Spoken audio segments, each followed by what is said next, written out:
La parole est à Monsieur Roland Lescure.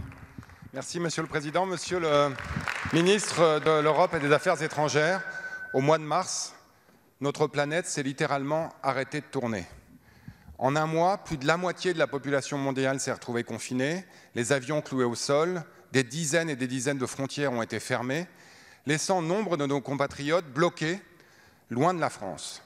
Chacun d'entre vous, dans vos circonscriptions en moyenne, c'est plus de 300 Français qui ont été rapatriés grâce à l'action du ministère de l'Europe et des Affaires étrangères. Au total, 180 000 de nos concitoyens ont été rapatriés. Pour vous donner un ordre de grandeur de comparaison, les États-Unis, dans le même temps, ont rapatrié 80 000 de leurs concitoyens.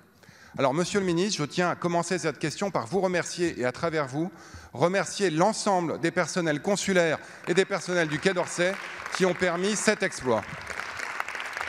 Et puis j'ai deux questions pour vous, Monsieur le ministre. Vous avez annoncé la semaine dernière avec votre collègue de l'Action et des Comptes Publics et Jean-Baptiste Lemoyne, votre secrétaire d'État, que vous souhaitiez aller plus loin pour soutenir nos compatriotes à l'étranger en annonçant 220 millions d'euros d'aide, au-delà des 20 millions déjà dépensés pour le rapatriement, pour des raisons sociales, sanitaires et d'éducation.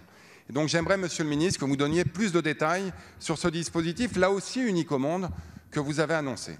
Et puis deuxième question, dans le cadre du dispositif d'urgence que nous sommes en train d'examiner au Sénat et bientôt dans cet hémicycle, le gouvernement a souhaité mettre en place une quatorzaine pour les voyageurs rentrant en France en provenance de pays en dehors de l'espace économique européen.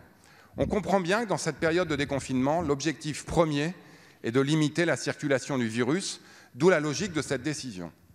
Pour autant, vous le savez, Monsieur le ministre, les zones du monde ont une circulation très diverse. Certains de nos compatriotes doivent rentrer en France pour des raisons impérieuses, notamment malheureusement pour assister à des obsèques. Et donc j'aimerais, Monsieur le ministre, que vous donniez plus de détails sur cette mesure. Merci. Merci, chers collègues. La parole est à Monsieur Jean-Yves Le Drian, ministre de l'Europe et des Affaires étrangères. Oui, merci, Monsieur le député Lescure.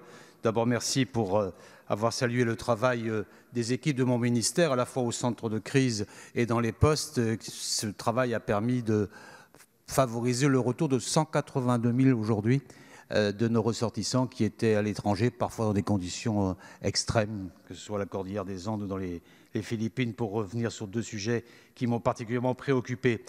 Je voudrais vous dire aussi que concernant nos compatriotes qui résident à l'étranger, nous leur avons recommandé, comme d'ailleurs tous les pays européens, de rester dans le pays où ils ont élu domicile, mais bien sûr cela n'a de sens que si nous pouvons leur apporter le soutien nécessaire, soutien sanitaire, soutien social, soutien éducatif, et c'est la raison pour laquelle, sous l'autorité du Premier ministre, nous avons proposé avec Gérald Darmanin et Jean-Baptiste Lemoyne un plan qui permet à la fois d'assurer un soutien, un dispositif médical spécifique qui est dès à présent déployé, soit par le biais du télésuivi, de téléconsultation, de médicaments, d'évacuation sanitaire potentielle, un ensemble cohérent, soit par un soutien social à l'égard des familles françaises les plus affectées, à la fois par un dispositif de bourse scolaire et un dispositif d'aide sociale directe qui